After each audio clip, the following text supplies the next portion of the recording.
Hey folks, real quick before I start this video, I'm so sorry about this, but I want to apologize in advance for all the noise from the traffic. I swear to God, it sounds like Indy 500 around here sometimes. And of course, right during a time when I wanted it to be very still for a breathing exercise, it was extremely noisy with the traffic. And again, I really apologize.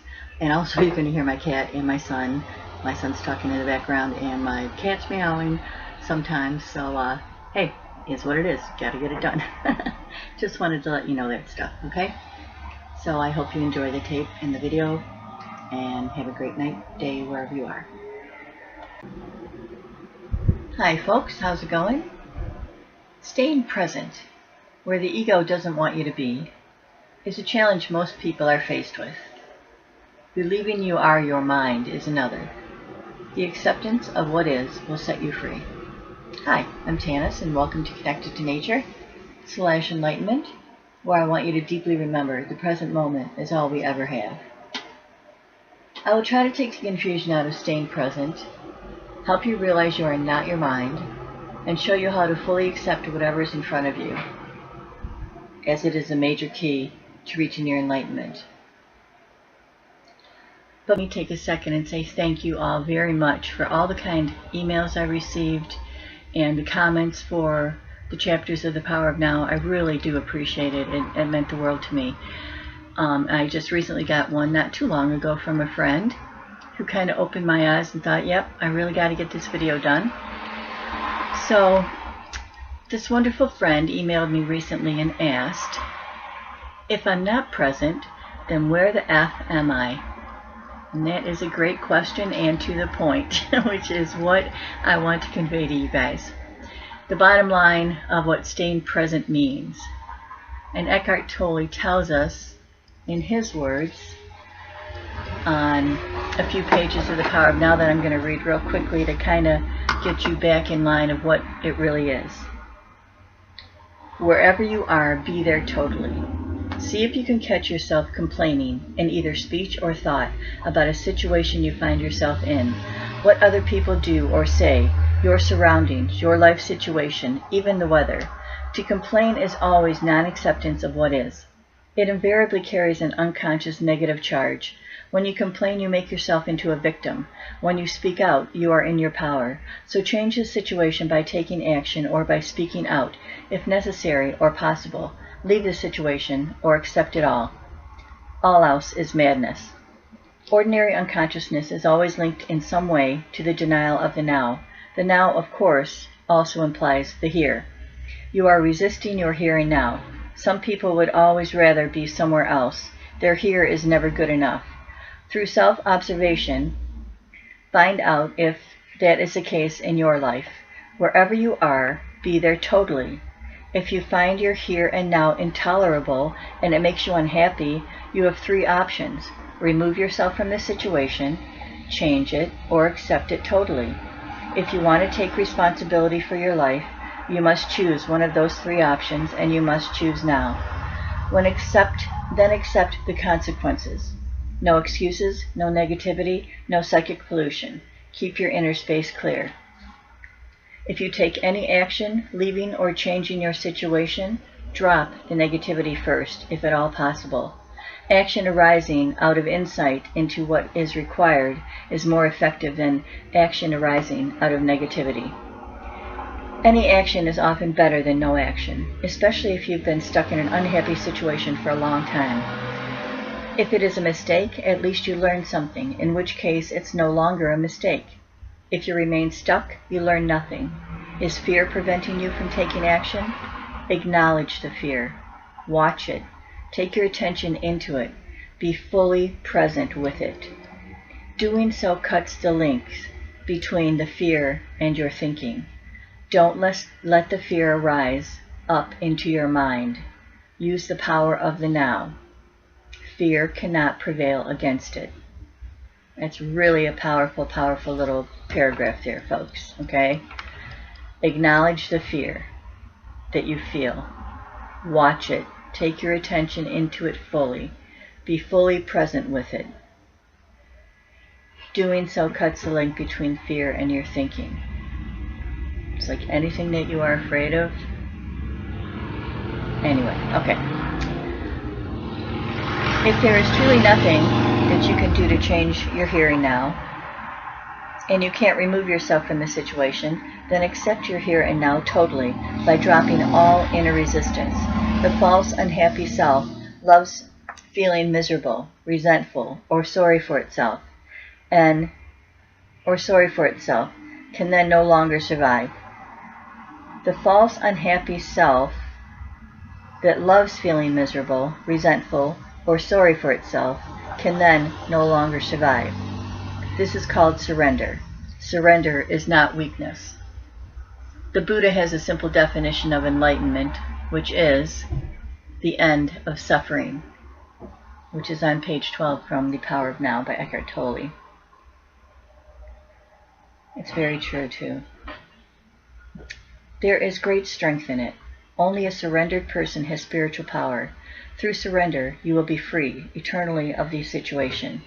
You may then find that the situation changes without any effort on your part. In any case, you are free. Or is there something that you should be doing that you are not doing? Get up and do it now.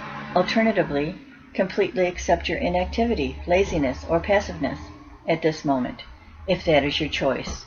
Go into it fully. Enjoy it. Be as lazy or as inactive as you can. If you go into it fully and consciously, you will soon come out of it. Or maybe you won't. Either way, there is no inner conflict, no resistance, no negativity. Are you stressed? Are you so busy getting to the future that the present is reduced to a means of getting there? Stress is caused by being here and wanting to get there, or by being present but wanting to be in the future. It's a split that tears you apart inside.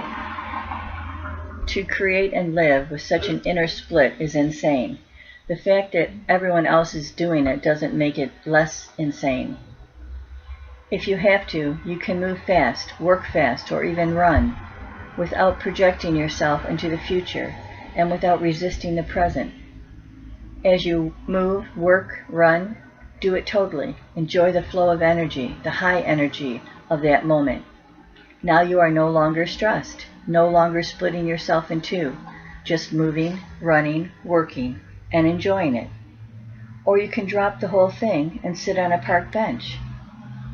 But when you do, watch your mind. It may say, you should be working. You are wasting time.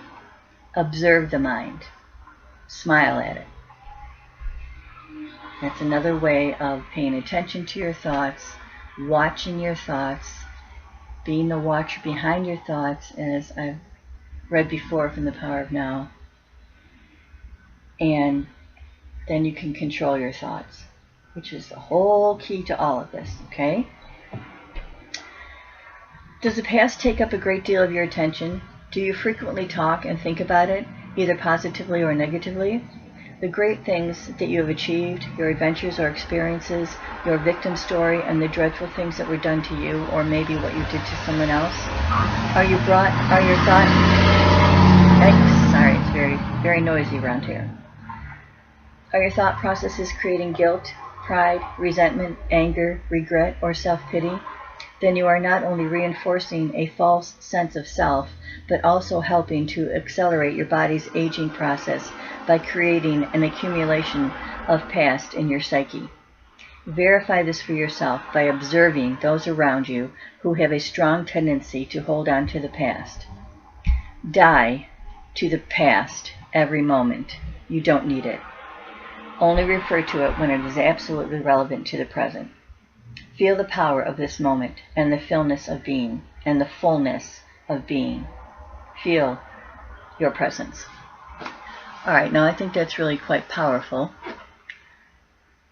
And it kind of explains and what it is we can do and how it can help. So, all right.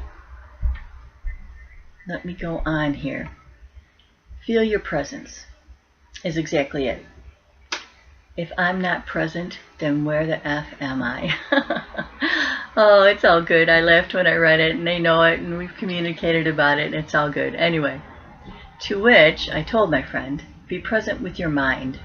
your thoughts. It doesn't just mean stand there and be present, because obviously you're going to be somewhere at all times, but there's a whole different point, being present with your mind, to just standing there and being, okay? Just, unless you're absolutely quiet in your mind, then yes, that's your goal. But let me give you some examples. And perhaps you've done this, or perhaps you have not. I know I have, so I just thought maybe everybody could kind of relate to these examples. Have you ever been watching a TV show or a movie maybe that you've wanted to watch for a while? You finally get down, you sit down, you got all your little Cliff Mix snacks and your little pops and coffees and whatever the heck you want, and you're just ready to chill and watch this great movie or show that you've been wanting to see. So you turn it on and you're all ready and you're settled in, and then you're watching it, and a few minutes later you realize that 5 minutes has gone by and you were not there at all. You totally missed the whole plot, the whole main part of the movie, or whatever it was. You missed a lot of it because you were caught up in your thoughts. You were not totally present. Does that make sense? Have you done that? Can you remember a time when you've done that? Right there is a really good connection for you to understand. You get lost in your thoughts. That's just your mind. These are like, 95% useless thoughts coming into your brain that you don't need. But it happens all the time. And then you kind of like literally snap yourself out of it, and you're back and you're rewinding it and trying to watch it again, and it happens again. I mean, these things do happen. And if you've ever been there, I hope you understand. All right, here's another one. It's kind of freaky, but definitely happened to me more than once, but not like all the time. But anyway, so same sort of thing. You're driving along, going to work or anywhere that's kind of normal that you do all the time, and all of a sudden you shake your head and you realize, holy moly, I've just driven like 2-3 miles without paying attention, and I was absolutely lost in thought. I mean, you're thinking, where the heck did I go? I mean, you're so programmed, and you just weren't paying attention, and all of a sudden you passed by, or woke up and thought, gosh, I missed my turn. Now I got to go all the way back. I can't believe I was thinking of this and I absolutely missed where I was going. Now I'm going to be behind schedule and whatever. Anyway, it's very strange how your thoughts can absolutely take you over and take you away from being present. Okay, this is what being present is. And I know you might think the now is very mundane, not exciting. But when it's the only time you ever have, enjoy it. It's so important to grasp this. When you're here, listening to me right now, are you here fully? Are you really listening to me? Or are you thinking about what you're going to go and have for dinner? Or are you thinking about an argument you had with your friend the other day? Or are you really listening to how I'm trying to tell you to stay present in your life so that negativity does not get in? No more stress. No more problems. No more drama. It's an amazing way to live. And it's all quieting your mind, being present with your mind still. Which again, we're going to do this exercise that I've done before. And it's the only way that I know of how to get you fully present and maybe be able to get you to have a glimpse of what it feels like to be present. And the more and more you practice it, and the more you still your mind, the more you're present, and the more you're going to realize it, and the more you're going to realize the peace that it brings, so you're going to want to do it more. If the whole world lived like this, it'd be a wonderful place, and that is where humanity is going. It really is. So, let's do this exercise. I've done this before. Please don't think this is hogwash or tune me out just because, I'm asking you to breathe, all right? Breathing is the only way that you're really going to become fully present if you don't know how to do it. Think of the people that do daredevil things or lift a car off a person They are there in that moment. If they're not, they're dead. You know what I mean? So understand that breathing brings you fully into the present.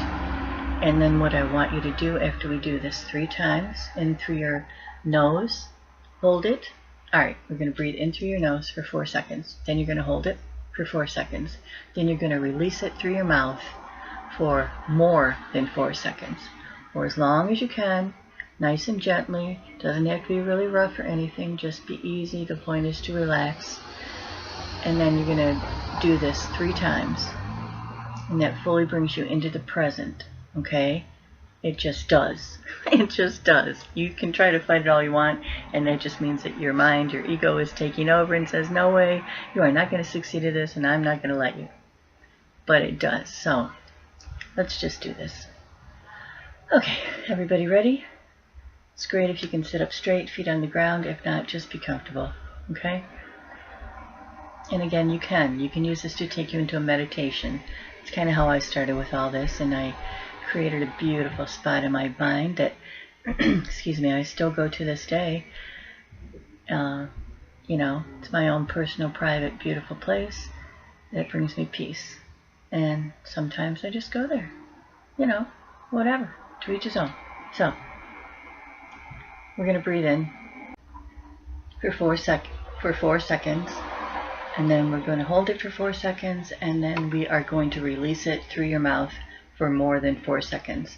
And the whole point of this exercise is for, once we've done this 3 times, and your mind is quiet and you are present, I want you to realize how fast a thought comes into your brain, to your mind. How quickly? Is it instantaneously? Did you have a second, even a nanosecond of stillness? Did you realize that you had any stillness in there at all? Did you all of a sudden say, oh, wow, there's a thought? That just, you know what I mean? This is what the exercise is going to teach you. Once you realize that you can, what's the word? Once you realize that you can be the watcher of your thoughts, it's really quite amazing. Then, you know, dun dun dun, awake, awake. Seriously. So this is the only way that I know of to bring you present enough to quiet your mind so that you can realize that your thoughts have stopped. And then how quickly they start again, saying, haha, you're ridiculous. You know, whatever they want to say to you. Your ego will always try to bring you down. Always. That's its whole purpose for being. And it cannot survive in the now, nor can negativity, nor can anything bad. Seriously. Okay? Just be present and accepting. But let's do this exercise.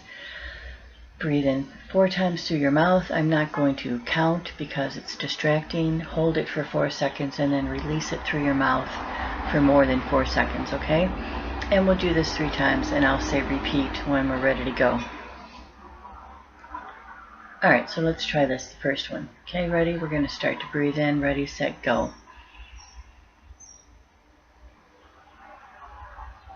Exhale.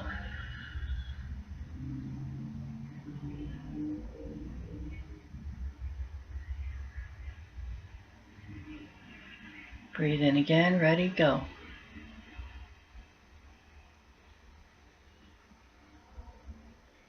Exhale.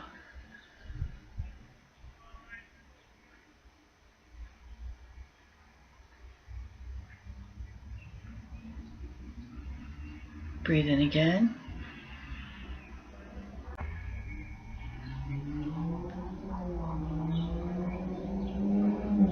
Exhale.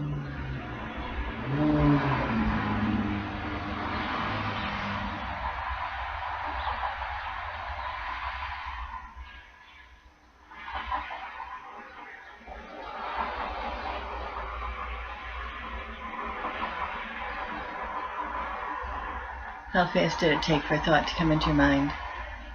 Probably a lot faster than the quiet, right?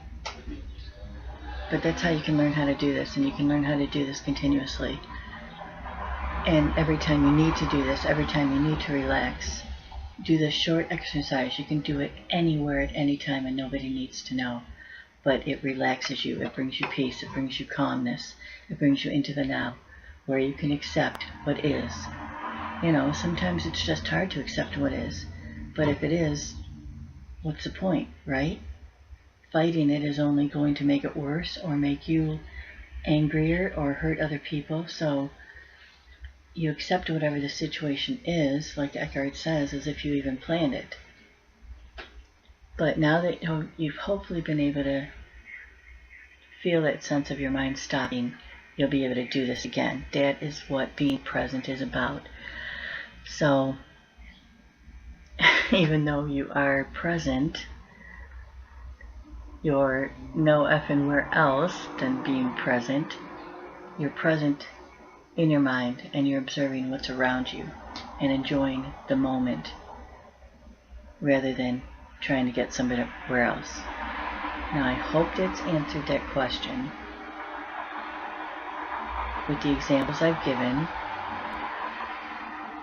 Just please do this exercise the more and more you can. The more you can relax yourself, get connected to nature, the more you're going to really be able to do this and really feel what it is.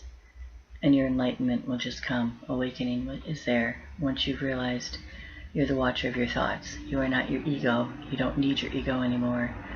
The ego will not exist in the now. Period. So with everything that's going on in this world, with all the stuff that we're running into and that's coming up, we are all going to need to be present. We are all going to need to be stable. We're all going to need to be sturdy for the ones around us and for the people that have no idea what's going on. So that is my lesson on being present. Hopefully you did understand this. You can continue to do this exercise all the time. It's a wonderful way to go into meditation or just stop your thoughts and quiet your mind for peace.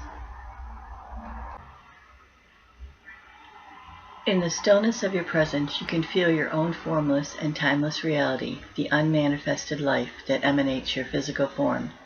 You can then feel the same life through every other human and every other creature. You look beyond the veil of form and separation. This is a realization of oneness. This is love. Eckhart Tolle. Well, that really does help explain a little bit of how to be present and what it really means. Again, if you have any questions, please let me know. And now I'm going to go on and get into the part of where you realize and help you realize that you are not your mind. Alright?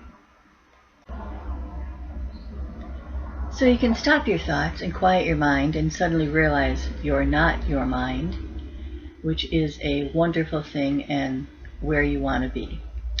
And Eckhart tells us in a really nice quote, in this egoic state, your identity is derived from your thinking mind. In other words, what your mind tells you about yourself, the storyline of you, the memories, the expectations, all the thoughts that go through your head continuously and the emotions that reflect those thoughts, all those things make up your sense of self.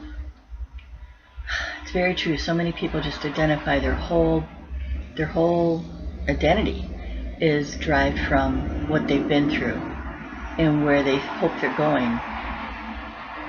And none of that is relevant to this present moment. Unless you're making plans for the future, then of course you do that now. But that's for the future that happens in the now. So anyway, before I get too confusing, I'm going to read you a few things from Eckhart about this on pages 180, 81, and 82. And it's one of the best parts of this whole thing is the end of life drama. Because you're not your mind, and truly your mind is just filled up with drama, and it creates drama, and it loves drama, and it wants to find it, and it's ridiculous because nobody needs to live with drama, okay? So here's a question that was asked. In the state of acceptance and inner peace, even though you may not call it bad, anything still can come into your life that would be called bad from a perspective of an ordinary consciousness. I'm sorry. Let me read that again real quick. In the state of acceptance and inner peace, even though you may not call it bad, can anything still come into your life that would be called bad from a perspective of an ordinary consciousness? And Eckhart says, most of the so-called bad things that happen in people's lives are due to unconsciousness. They are self-created, or rather ego-created. I sometimes refer to those things as drama. When you are fully conscious, drama does not come into your life anymore. Let me remind you briefly how the ego operates and how it creates drama. Ego is the unobserved mind that runs your life when you are not present as a witnessing consciousness, the watcher. The ego perceives itself as a separate fragment in a hostile universe, with no real inner connection to any other being, surrounded by other egos, which it either sees as potential threat or which it will attempt to use for its own needs. The basic ego patterns are designed to combat its own deep-seated fear and sense of lack. They are resistance, control, power, greed, defense, attack. Some of the ego's strategies are extremely clever, yet they never truly solve any of its problems, simply because the ego itself is the problem. When egos come together, whether in personal relationships or in organizations or institutions, bad things happen sooner or later, drama of one kind or another, in the form of conflict, problems, power struggles, emotional or physical violence, and so on. This includes collective evils such as war, genocide, and exploitation, all due to mass unconsciousness. Furthermore, many types of illness are caused by ego's continuous resistance, which creates restrictions and blockages in the flow of the energy through your body. When you reconnect with being and are no longer run by your mind, you cease to create those things. You do not create you do not create or participate in drama anymore. Whenever two or more egos come together, drama of one kind or another ensues. But even if you live totally alone, you still create drama of your own. When you feel sorry for yourself, that's drama. When you feel guilty or anxious, that's drama. When you let the past or future obscure the present, you are creating time, psychological time, the stuff out of which drama is made. Whenever you are not honoring the present moment by allowing it to be, you are creating drama. Most people are in love with their particular life drama. Their story is their identity. Their ego runs their life. They have their whole sense of self invested in it. Even their unusually unsuccessful search for answers, a solution, or a healing becomes part of it. What they fear and resist most is the end of their drama. As long as they are their mind, what they fear and resist most is their own awakening. When you live in complete acceptance of what is, that is the end of all drama in your life. Nobody can even have an argument with you, no matter how hard he or she tries. You cannot have an argument with a fully conscious person. An argument implies identification with your mind and a mental position, as well as resistance and reaction to the other person's position. The result is that the polar opposites become mutually energized, and these are the mechanics of unconsciousness. You can still make your point clearly and firmly, but there will be no reactive force behind it, no defense or attack, so it won't turn into drama. When you are fully conscious, you cease to be in conflict. No one who is at one with himself can even conceive a conflict, states in A Course of Miracles. This refers not only to conflict with other people, but more fundamentally to conflict within you, which ceases when there is no longer any clash between the demands and expectations of your mind and what is. So that's really a pretty good explanation of how you are not your mind, because your mind and your thoughts are basically ego. Of course, there's thoughts that we need, that good 5% that are productive and help us when we need them, but most of them are thoughts that we never need, and we're not our mind. We shouldn't identify with these things that aren't truly us. Excuse me. So here's a few examples of things that happen on an everyday life, whatever, and things do come up every single day. It is kind of the way you handle it. But you're lost in your mind and your ego when you have a really hard time with people not listening to you or not understanding your point of view or not agreeing with your point of view. Let's put it that way. And talking to a friend, recently who had that situation with people, they won't understand any of, what we believe in, of certain things going on in our skies right now. And they don't want to hear about it, they don't want to listen to it, nothing like that, which that person took very offensively, and, you don't know what you're doing, you should be prepared, etc., etc. So by the time it came to me, this person was very upset and very distraught and very, angry and not, didn't let it go yet. And I don't know how long ago that conversation was, but it doesn't matter. Excuse me, even seconds is too long. And then I tried to kindly point out that the only one that's suffering right now is you, because you're the only one that's holding any anger. There's no reason to be angry, just accept it. Just accept what is. They don't want to hear about it, that's fine. Don't take it personally. Don't take it, anything other than just, okay. There are people that will want to hear about this stuff, and there's people that just don't. And we certainly, we all know that. We've all found that out here that are on the same page as I am anyway.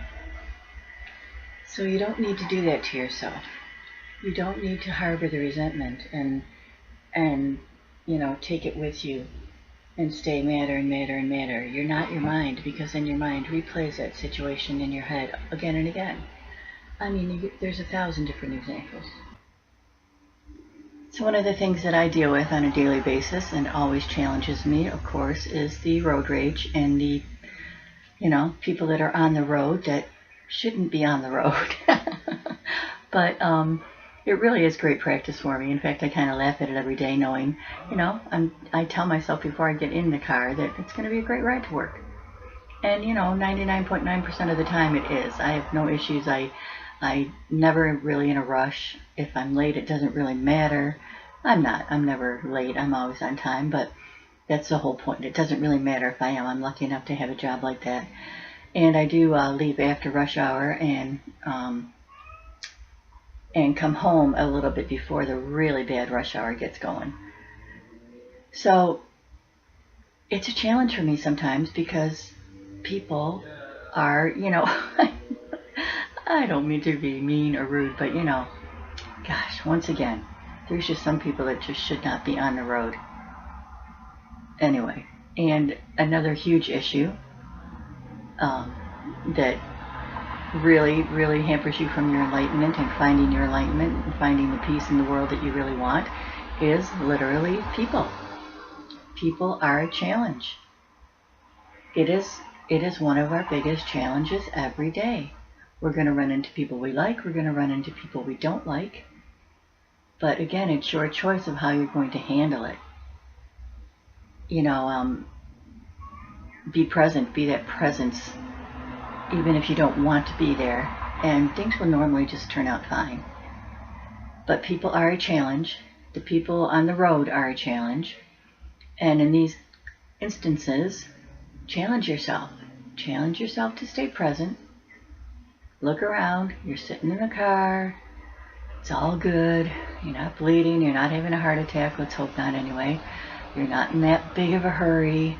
And even if you are going to be late for whatever reason, hey, I'm sorry, it's the traffic. What do you want me to do, shoot people? Just kidding. No, you know what I mean? That stuff always comes up like that. Just don't let it rile you. Let it test you. Let it be a test. And learn from it. And then go on. A lot of these people, or people in general, will make these into big problems, big issues. But don't. Yeah, so they aren't problems anymore. They're situations that I have in my life anyway, and that's what you have in yours. They're situations that arise, and they do arise every single day, and they do require your attention and your presence every single day to be able to deal with these things. You've seen many, many of you. If you don't know one, you are one. If you haven't, if you aren't one, you've seen one.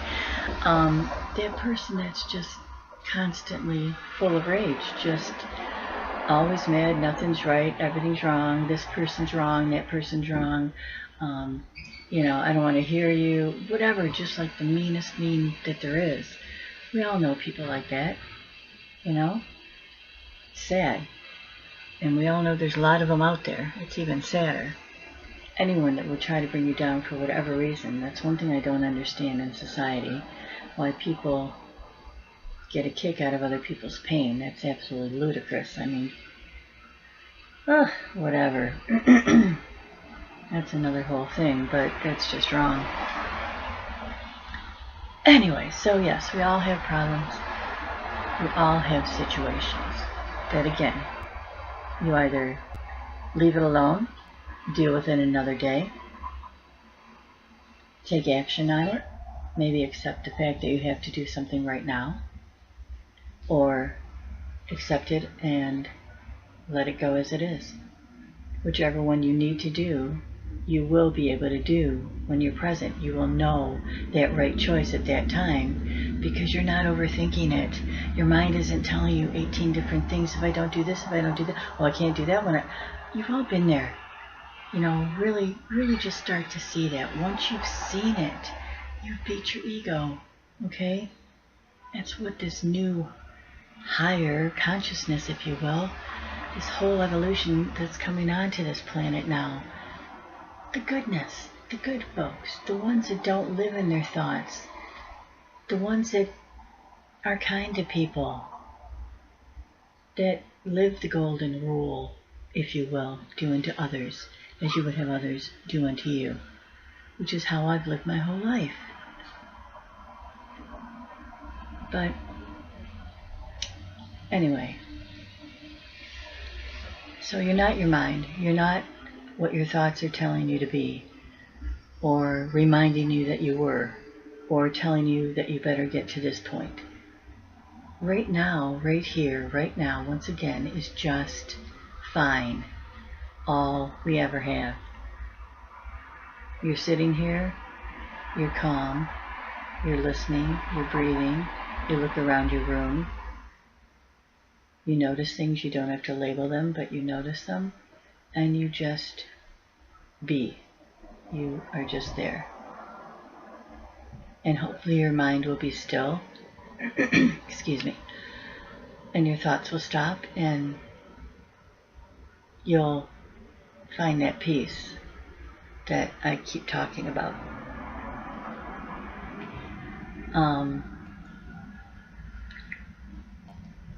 Let's see. What a liberation to realize that the voice in my head is not who I am. Who am I then? The one who sees that. And that's a really good summing up of the fact that you are not your mind. You are not your thoughts. So just keep practicing and realizing that. And then you'll realize how accepting what is in your life at any given moment will make your life a whole lot easier. And you'll live in an enlightened state. It's not hard, it's what you really are. Alright, so I've tried to explain the staying present and what that truly is. I've also helped you realize that you are not your mind or the thoughts therein. And now I'd like to get into the final part, which is the acceptance of what is. And that is the most important part, because if you can do that, then you pretty much got it down. So, there's a good quote once again from Eckhart, Always say yes to the present moment. Surrender to what is. Say yes to life. And see how life starts suddenly to start working for you rather than against you. It's true. Again, it's all spiritually. This has nothing to do, with financial gain and success and whatever. This has to do with peace of mind, clarity, joy, happiness, contentment. I don't know what else. Just everything that is good is what this is. So to fully accept the present moment as it arises, like you actually wanted it, is to truly, truly be enlightened, to be in touch, to be the thinker, to be the watcher of your thoughts. So let me just read a little bit of this and bear with me, okay? The acceptance of the now. To some people, surrender may have negative connotations, implying defeat, giving up, failing to rise to the challenges of life, becoming lethargic, and so on. True surrender, however, is something entirely different. It does not mean to passively put up with whatever situation you find yourself in and to do nothing about it, nor does it mean to cease making plans or initiation or initiating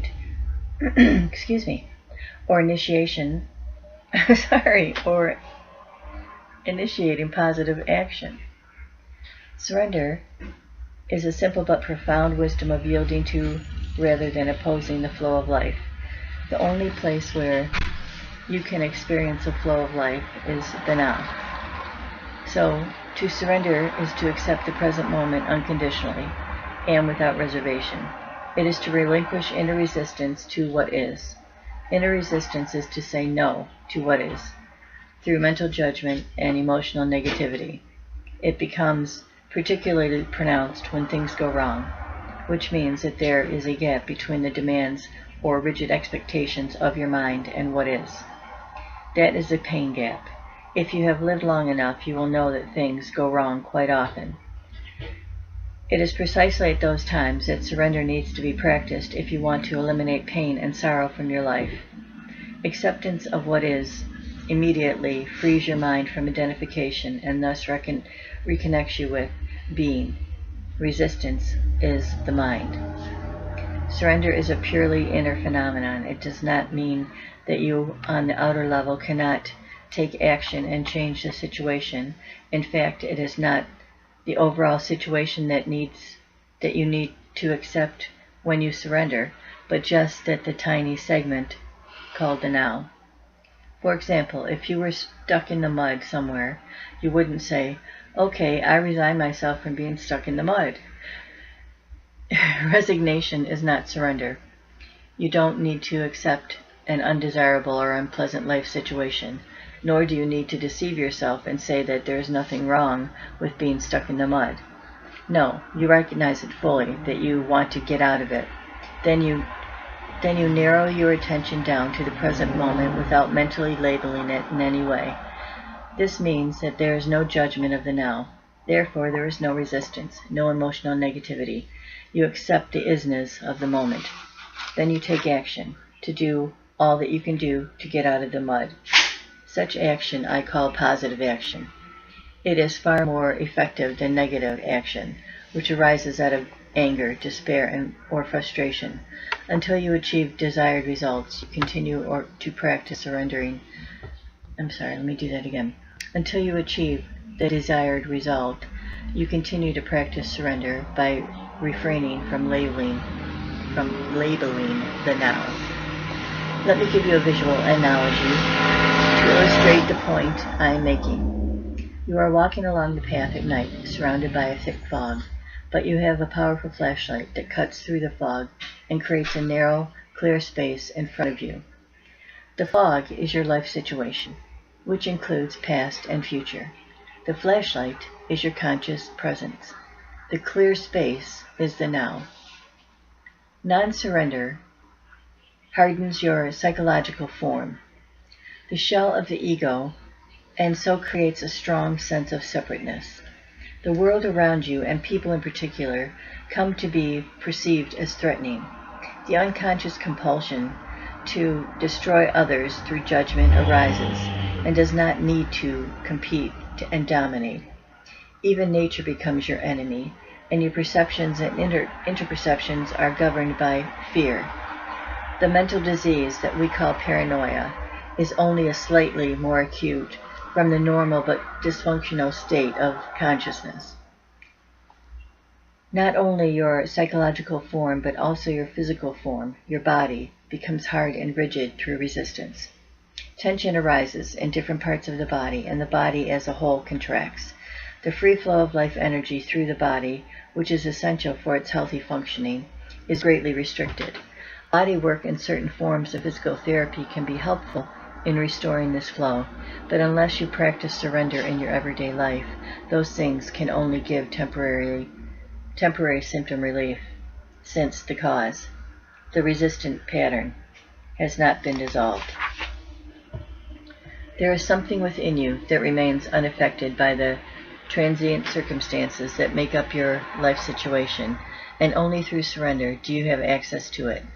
It is your life, your very being, which exists externally in the timeless realm of the present. Finding this life is the one thing that is needed, that Jesus talked about. Well, that is very true. That is really good. Of course, I could go on and read the rest of the book to you, but I won't do that. I've already done that. So, again, let me repeat this little quote because it really fits in. Always say yes to the present moment, surrender to what is. Say yes to life, and see how life starts suddenly to start working for you rather than against you. Alright, well, we all have our life situations, good, bad, or the other. And now we are really in unprecedented territory with all the goings on around the world. There was never more of a time than now. And yes, I do mean that. To be present. There's so much going on in this world that if we can be that calming presence in just one person's life, then why not? But mainly, become present for yourself. Find that peace of mind that we all need, we all desire. To just find yourself being still and enjoying what's going on around you, which I do all the time with myself. And again, I smile because I'm at such peace with so much horribleness, is that a word? Horrendousness going on around the world. People are dying in many situations. Just unprecedented things are happening if you're keeping up with any of the news, not the fake news, the news that you feel in your own soul is right, which is what I do.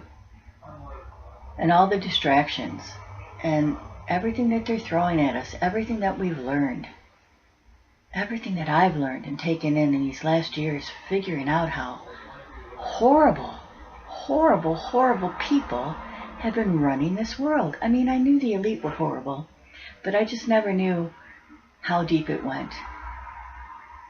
So, anyway, that's for you to figure out and for you to decide and how you want to deal with those situations on your own. But all I can say is, again, just stay present, you know. I laugh every day. I have fun every day if I can. It's not like I got, go out there and skydive or anything like that. But I mean, I find joy in just simple things. I really do. Every time I look around, there's something to be grateful for, It's all good. Again, to each his own. But when you accept what is, at any given time, at any given moment, whatever's happening in front of you, without even a challenge, all of a sudden you realize, wow, I've got this conquered.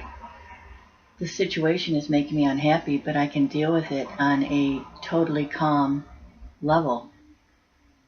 And what a great way to be. People fly off the handles so quickly and get angry so quickly. And you can't take back a lot of the words that are said, you know? So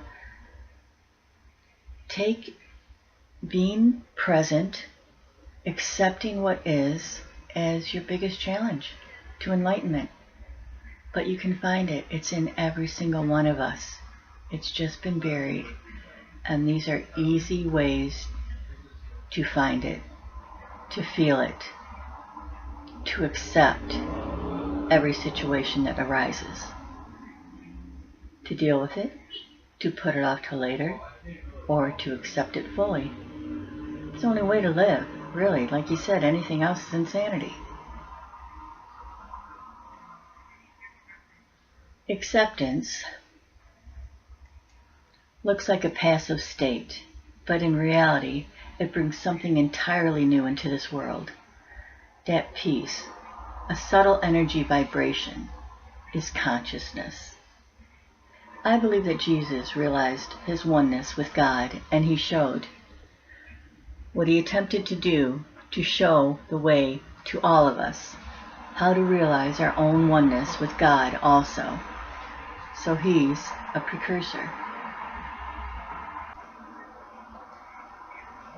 So in conclusion, learning how and what presence is, realizing you're not your mind, and accepting whatever is in front of you at any given moment are the keys you need to walk into higher consciousness, hence enlightenment. To know yourself as the being underneath the thinker, the stillness underneath the mental noise, the love and joy underneath the pain, is freedom, salvation, enlightenment. It's a great one. Thanks for listening. Please leave a comment and hit that thumbs up and sub me if you haven't. I would really appreciate it very much. And hey, guess what? Stay present and stay safe. All right, later.